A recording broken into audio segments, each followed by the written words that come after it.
안녕하세요. 한동화입니다. 투자자에게 반드시 필요한 주간 뉴스 정리 5분 만에 끝내드리도록 하겠습니다. 5분 내에 끝내는 게 목표니까 빨리빨리 진행을 해보도록 하겠습니다. 우선 남양유업이 이제 경영진을 교체한다고 합니다. 근데 뭐 이것은 큰 뉴스라기보다는 뭐 한행컴퍼니라는 어떠한 사모펀드인지를 한번 봐야 될 필요가 있는데, 제가 이것을 말씀드리려고 한 게 아니라 지난주에는 인수나 매각 뭐 이런 형태의 뉴스들이 많이 있더라고요.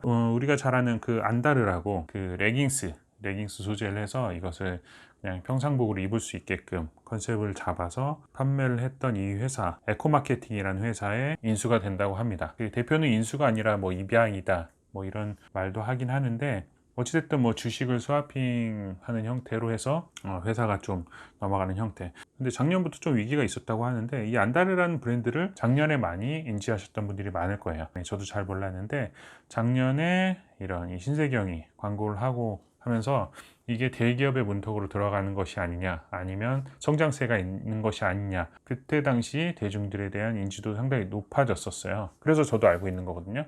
근데 그때 이미 경영 위기가 왔다. 제가 이 두 회사를 가져와서 말씀드리려고 하는 건 뭐냐면, 회사가 성장을 해서 우리가 안정권으로 가는 걸 석화라고 해요. 돌처럼 된다는 거죠. 그래서 안정적인 구도를 쫙 갔을 때 남양유업 같은 경우 얼마나 되게 안정적인 기업입니까? 근데 다양한 오너 리스크를 통해서, 이게 이런 오너 리스크나 이런 것들은 재무제표에 나와 있지 않을 거예요. 그래서 기업 분석을 할 때 요즘에 경영 지표가 되고 있는 ESG였죠. 네.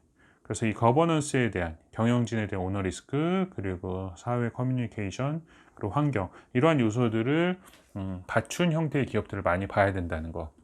그래서 이 남양유업 같은 경우는 기업이 성장했다가 석화가 이미 되어서 안정적인 기업이 됐음에도 불구하고 이런 경영진의 오너 리스크. 왜냐하면 우리나라 같은 경우는 이미 선진국으로 평가된 나라이기 때문에 선진국들의 오너 리스크가 상당히 큽니다. 왜냐하면 경영진의 2세, 3세 경영인들은 자기네들이 피땀 흘려서 가꾼 기업이 아니기 때문에 어떠한 그런 경영에 대한 대처 능력이나 아니면 방만 경영 같은 것들이 많이 있을 수 있어요. 그리고 이런 안다르 같은 경우는 신생 기업이긴 하지만, 이때 우리가 봐야 될 건 항상 성장세로 보였지만 이것이 어떤 광고나 이런 것들로 인한 그 하락의 기세를 무리하게 방어하려고 했던 그런 모습들을 우리가 구분을 하셔야 된다는 거. 왜냐하면 이게 부동산에서도 마찬가지예요. 부동산이 어떠한 요인에 있어서 갑자기 꺾이는 게 아니라 미디어나 어떠한 그런 집단 세력에 의해서 반짝 상승할 때가 있습니다. 이럴 때 속아서 영끌을 하게서 부동산에 투자를 하시게 되면 망하는 케이스가 상당히 많거든요. 그래서 쿠땡 같은 경우도 미국에 상장도 됐지만 사람들이 의문점을 가진 이유가 그런 겁니다. 재무제표상으로는 수조의 손실이 나고 있는데도 상장돼서 이것이 얼마나 갈까. 그리고 예전에는 독점적인 위치도 있었지만 요즘에는 경쟁도 상당히 많이 들어오기도 했고, 그래서 우리가 시장 구조상이나 어떤 것들이 좋아진 상황이 아닌데 상장됐다는 이유 하나만으로 여기에 투자 가치가 있느냐, 이런 의문점을 갖게 되는 거고요. 제가 많이 이용하는 이런 고기 파는데 방송에도 많이 나왔는데, 이런 것들이 과연 성장세이냐, 아니면 투자가 이루어지지 않으면, 투자가 꼭 없어지게 되면 매각의 길로 갈 수 있는 기업이 되는 것이냐. 그래서 이러한 틈새를 노리는 기업 사냥꾼도 상당히 많습니다. 이런 것들을 좀 구분하셔야 되고, 이거는 부동산도 동일하기 때문에 제가 이 뉴스를 한번 가져와 봤습니다. 다음 뉴스 같은 경우는 세종시 공무원 사태 막을 수 있을까. 제가 예전에 올려드렸던 LH 그 사태 영상을 보시면 이 영상의 핵심, 제가 링크를 걸어 드리긴 할게요. 근데 여기서는 피해자가 없다는 겁니다. 피해자가 없는지는 왜 여기서 설명하면 너무 길어지고, 영상 한번 보시면 피해자가 없기 때문에 시간만 지나면 이 사태는 제가 봤을 땐 또 다시 재발할 수밖에 없는 상황이 됩니다. 지난주에 이슈가 됐던 세종시 사태만 한번 보더라도, 예를 들어서 누구는 세종시에 특공을 주고 특공을 주지 않고 선별하는 작업, 그 선별 비용이 사실상 더 들어갑니다. 그리고 이게 더 일이 많아요. 그래서 이걸 선별하는 작업보다는 통째로 다 혜택을 주는 것이 비용적으로 훨씬 절감이 되고, 그런데 이 중에는 내가 혜택을 안 받아도 됐음에도 불구하고 받는 집단들이 꼭 끼게 되는 거죠. 구조적인 문제고, 이런 문제는 평생 해결이 될 수 없습니다. 그래서 LH 사태, 제가 이 전 영상도 한번 꼭 보시면 좋은 게, 피해자가 없기 때문에 시간이 지나면 누구도 관심을 갖지 않게 되는 거죠. 그래서 우리 투자자 입장에서는 이러한 자연스러운 현상, 태양을 피하고 싶어요. 뭐 얼굴에 기미도 끼고 뭐 주근깨도 끼고 뭐 얼굴도 새까맣게 타고, 그럼 단순히 선크림만 바르는 사람도 있을 수 있겠지만, 우리는 이런 사태가 그냥 어쩔 수 없는 현상이라고 어느 정도 인지, 물론 그렇다고 뭐 비리나 이런 것들을 가만 놔두자는 의미가 아니라, 볼펜도 쓰면 볼펜 똥이라는 게 나오잖아요. 그 똥이 싫어서 볼펜을 안 쓸 수 없는 것처럼 태양을 피할 수 없으면 태양광을 만들어서 우리 투자자들도 시각을 가져야 된다는 것. 그래서 투자자로서 좀 더 객관적인 눈을 기르셨으면 좋겠다. 그래서 이걸 가져와 봤고요. 가상화폐 같은 경우는 제가 지난주에도 예측을 했던 것처럼 이제 디지털 화폐라는 게 나와요. 디지털 화폐라는 건 뭐냐면 우리 현금 지금 갖고 있는 걸 그냥 디지털화 시킨 것 뿐이에요. 우리 뭐 신용카드도 어떻게 보면 비슷한 형태가 될 수 있겠죠. 그래서 이미 여기에 50억을 태워서 가상현실에서 테스트를 하고 있다고 합니다. 이 얘기는 무슨 얘기일까요? 우리가 코인으로 많이 통칭되는 이 가상화폐 같은 게 진짜 화폐가 되기에는 먼 길을 가야 된다는 거죠. 왜? 이런 통제가 되는 디지털 화폐가 뭐 큰 돈은 아니라고 생각할 수 있겠지만 가상현실에서 테스트를 해볼 정도로 거의 현실화되었다는 거죠. 그래서 저는 코인이 화폐가 되기 힘든 이유를 아시고 그것에 대한 투자 지침을 정하셨으면 좋겠습니다. 결국은 패권 싸움이다 라는 부분을 알아두시면 좋을 것 같고, 그렇지만 이것도 알아두시면 좋을 것 같습니다. 비트코인 반드시 오릅니다. 이유는 뭘까요? 간단합니다. 카지노에서도 주기적으로 잭팟이 터지거든요. 제가 너무 꼰대적인 생각일 수도 있겠지만 코인은 도박의 요소로서는 투자하고, 왜냐면 우리도 뭐 고스톱도 치고 정선 놀러 가면은 카지노도 가보고 해외 가보면은 그 호텔 1층에 있는 카지노 도박도 해보잖아요. 그런 용도의 그런 엔조이 성격, 그냥 즐기는 용도, 아니면 리스크가 큰 투자의 용도로만, 리스크가 상당히 큰 하이리스크의 투자 용도로만 생각을 하면 코인은 언젠가 또 오를 거예요. 잭팟 터지듯이. 그러니까 스물스물 오를 때쯤 이것이 정말 가치가 있나? 이래서 또 내 마음의 어떤 투자 가치가 흔들리면 절대 안 되신다는 거. 도박도 잭팟이 터진다는 거 정도만 인지하시면 좋을 것 같고요. 그 다음에 이거는 광고로 오해하실 수도 있겠지만 저는 뭐 여기서 돈 받은 적이 없기 때문에 10% 적금을 팔고 있습니다. 이제 거의 끝물이라 6월 2일까지 신청이니까 이 영상 보시는 분 중에 관심이 있으신 분들은 신청하셔도 좋을 것 같고, 아마 근데 한도가 월 10만 원에 1년짜리 적금밖에 안 됩니다. 이 얘기는 무슨 얘기일까요? 제가 간단하게 계산을 해봤더니 한 3, 4만 원 이자 더 받더라고요. 그냥 일반 적금, 우리가 보통 한 뭐 요즘 1.5% 정도 적금하잖아요. 1%에서 2% 정도 적금하는데 이거에 비해서 1년 이렇게 10만 원 넣고 나면 3, 4만 원 정도 더 버는 광고더라고요. 그런데 여기서 10% 적금을 하고 하니까 이것들 뭐 좋은 거예요. 가서 뭐 가입을 해보시면 좋을 것 같은데, 여기서 우리가 좀 더 핵심적으로 알아둬야 될 것은 무슨 얘기냐면 마케팅 요소가 있다는 걸 분명히 아셔야 돼요. 왜냐하면 우리가 은행 가서도 적금하고 뭐 하면 뭐 치약도 주고 뭐 여행 세트도 주고 하잖아요. 그게 뭐 보통 1, 2만 원 정도 하지 않을까요? 뭐 단체로 싸면 더 싸겠지만 그런 마케팅 비용을 가져오는 겁니다. 왜냐하면 은행에 내가 계좌를 개설해 놓으면 그 외에 파생적으로 이 고객을 통해서 이 은행이 확장될 확률, 어떤 수수료 소득을 높일 확률이 상당히 높기 때문에 이런 부분들의 마케팅 비용을 적금의 이자, 그래서 타이틀을 참 잘 잡은 것 같아요. 10%라고 하면 요즘 1.5%나 뭐 2% 정도 적금밖에 없기 때문에 그거에 한 4, 5배는 되는 것 같이 느껴지잖아요. 그렇지만 금액으로 환산해 보면 한 3, 4만 원 정도 더 가져가시는 거다 생각하시면 좋을 것 같고, 그리고 앞으로 오픈 뱅킹 시대가 될 거예요. 이 오픈 뱅킹 시대라는 게 뭐냐면, 요즘 뭐 카카오나 이런 데, 카카오, 네이버 이런 데 보면 인증서 동의 이런 거 하면 전 계좌를 쫙 볼 수 있잖아요. 볼 수 있고 뭐 보험도 뭐 다 볼 수 있고 이런 게 있잖아요. 앞으로 이제 은행이 너무 많다 보니까 그 어플들 다 깔아야 되는 것이 아니라 한 가지 어플만 딱 깔고, 아니면 한 가지 어떠한 사이트에 내가 그것을 모든 자료들을 불러올 수 있게끔 권한을 허용해주면 한 사이트를 통해서 계좌 거래도 뭐 가능하고 뭐 투자자산 분석이나 보험 분석이나 이런 게 다 가능해질 거기 때문에 마지막 거의 끝물에 있어서 우리 거를 메인으로 삼아 달라, 우리 거를 오픈 뱅킹의 소재로 삼아 달라, 이런 기사니까 좀 더 이면에 이런 적금을 파는 이유도 알아두시면 자산 관리에 도움이 되실 것 같습니다. 여기 10%짜리 이렇게 나와 있더라고요.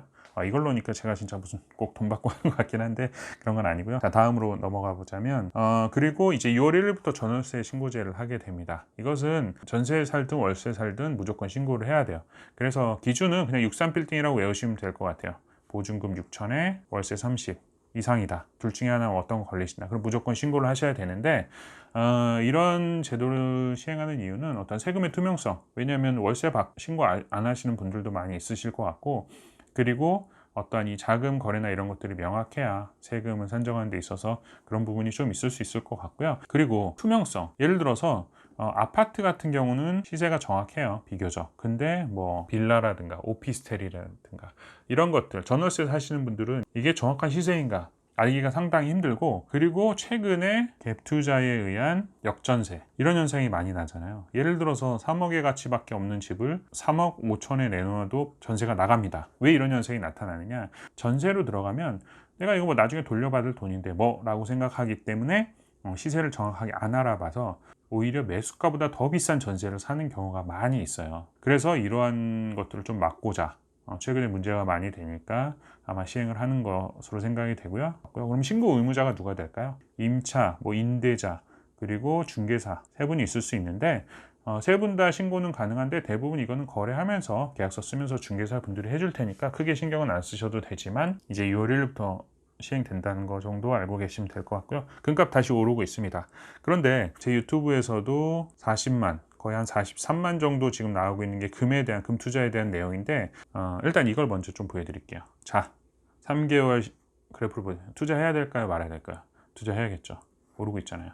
근데 43만 이 영상에도 약간 부정적인 얘기를 달린 게, 이 그래프를 1년 그래프로 바꿔보면 떨어지고 있죠. 그러면 다시 3년 그래프 바꿔보겠습니다. 오르고 있죠. 투자해야겠죠. 이 얘기는 무슨 얘기냐면, 장기 투자의 관점으로 금을 바라보셔야지만 수익이 되고 어떤 투자 가치로서 있는 겁니다.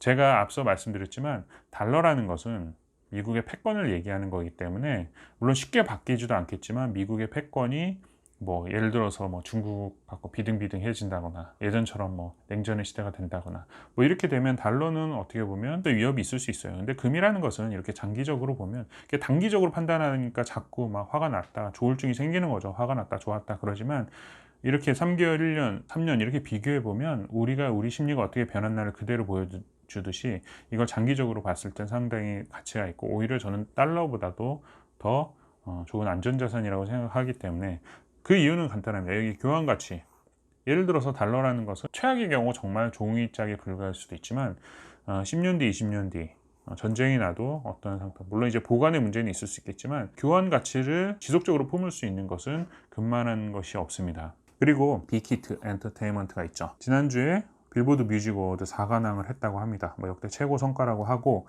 그리고 빅히트도 이타카 홀딩스를 인수를 했어요. 이게 되게 유명한, 우리나라로 따지면 뭐 SM이나 뭐 JYP, 뭐 YG 같은 되게 그 빌보드에서는 되게 큰 회사라고 합니다. 그래서 어떻게 보면은 인수를 한 거죠. 빅히트가 인수를 당한 게 아니라 이 회사들을 인수를 한 겁니다. 근데 뭐 돈이 많아서 먹었다는 표현보다는 어떻게 보면 콜라보를 했다는 게 더 맞을 것 같아요. 그래서 사실상 어마어마한 팬덤 문화를 형성하고 있는데, 제가 갑자기 뭐 연예 뉴스를 말씀드리고 싶은 게 아니라 경제 흐름도 이제 많이 바뀌고 있다는 거예요. 과거 같은 경우 우리가 뭐 비라든가 또 누구 있었죠? 뭐 다양한 국내 가수들이 빌보드에 진출하고자 했을 때는 관료적인 문화로 인해서 어떠한 이런 기업에 잘 보이고 단계 올라가는 어떤 관료주의적 문화가 있었다면, 이 BTS의 성공 문화는 우리의 경제 구조에도 상당한 변화가 예상이 되고 같은 맥락으로 흐르기 때문에 제가 한번 가져와 봤는데, 이유는 무슨 얘기냐면 이 팬덤 문화예요. 무슨 얘기냐면, 과거에는 예를 들어서 무슨 뭐 닭집이 유명하다 그러면 거기에 프랜차이즈들이 엄청 생기고, 빵집 무슨 대만 그 카스테라 이런 게 프랜차이즈가 하나 생겨서 이으면 다 줄줄이 생기고 이런 문화였다면, 이제는 빵집이에요. 그럼 동네 빵집, 이 집은 여기가 되게 맛있어, 시그니처 어떤 문화가 생기는, 팬덤 문화가 생기는 거예요.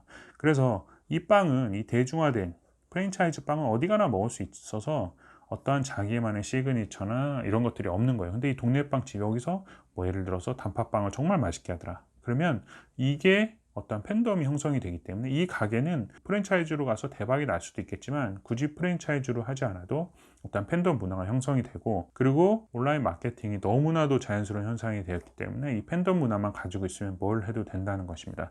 그래서 유튜브도 마찬가지예요. 저도 어떻게 보면 어떤 강사로 데뷔를 하거나 과거 같은 어떤 선배들을 잘 쫓아내는 이런 순차적인 기회가 있었는데, 요즘 유튜브에 오픈이 돼서 내 팬덤만 생기면, 문화나 제 컨텐츠를 좋아해 주시는 분들이라면 어떠한 과정 없이 곧바로 제 팬이 될 수 있기 때문에 이런 팬덤 문화가 형성이 되는 거고, 예를 들어서 맥주 같은 경우 저는 과거 몇 년 전부터 있었던 현상인데, 예전에 맥주하면 그냥 대형 식품회사의 맥주들이 메인이었어요. 근데 어느 순간부터 수제 맥주, 맥주라는 게 하나둘씩 생기기 시작하면서 이 맛 난 너무 괜찮아. 나는 이 집에 이 맥주 정말 괜찮더라. 그리고 이걸 뭐 집에서 만들어 먹기도 하고 식당 같은 경우도 어떤 그런 팬덤 문화가 생기기도 했고요. 그래서 모든 이제 요즘 유통 구조가 사실상 팬덤을 분석해요. 그래서 제가 이 기사를 찾아보면서 재밌는 걸 발견했던 게 뭐냐면 제가 이 BTS 기사를 찾다 보니까 거의 한 두세 페이지가 이건 좀 너무 심하다는 생각이 들었는데 M사 햄버거 세트, BTS 햄버거 세트를 엄청나게 기사 형태로 광고를 하더라고요. 그래서 이게 정말 팬덤 문화가 대단하구나. 유통 과정에도 이미 상당 부분을 차지하고 있구나. 그리고 심지어 부동산도 마찬가지입니다. 예전에는 부동산은 무조건 APT, 아파트였습니다. 네, 별빛이 흐르는 아파트였는데 요즘에는 이제 코로나 때문에도 그렇지만 어떤 테라스를 중요시하는 부분도 있고 마당을 중요하시는 부분들도 있고 그래서 사실 요즘 이런 단독주택 좀 거품이 많이 끼고 있는 것 같은 느낌이 들어요. 분양가가 불과 2, 3년 전에 비해서 거의 더블로 친 데가 너무 많아요. 땅값이 올라서 그런 것도 아닌데 뭐 그렇다고 자재나 이런 것들을 2배 이상 좋은 걸로 쓴 것 같지는 않은데 많이 찾다 보니까 그래서 부동산도 마찬가지. 예전에는 부동산도 그냥 무조건 정형화된 뭐 4베이, 3베이 뭐 이런 형태로 쫓아갔다면 요즘엔 개성을 찾아서 많이 가는 그리고 이것도 코로나가 한몫을 했죠. 왜냐하면 굳이 직주 근접이라고 하죠. 직장과 내 집과 가까울 필요가 없어진 시대가 된 것입니다. 그래서 내가 원하는 집을 형태를 찾아가게 되는 어떤 부동산에도 팬덤 현상이 나타나는 형태가 됐습니다. 제가 오늘 이거 하다 보니까 편집을 해도 5분이 넘어갈 것 같은데 이거 제목을 바꿔야 되나? 5분 내에는 많은 기사를 소화할 수 없을 것 같은데 아무튼 오늘은 여기까지 마치도록 하겠습니다. 이거 시간을 늘려야 되나 기사 내용을 줄여야 되나 고민을 좀 해보겠습니다.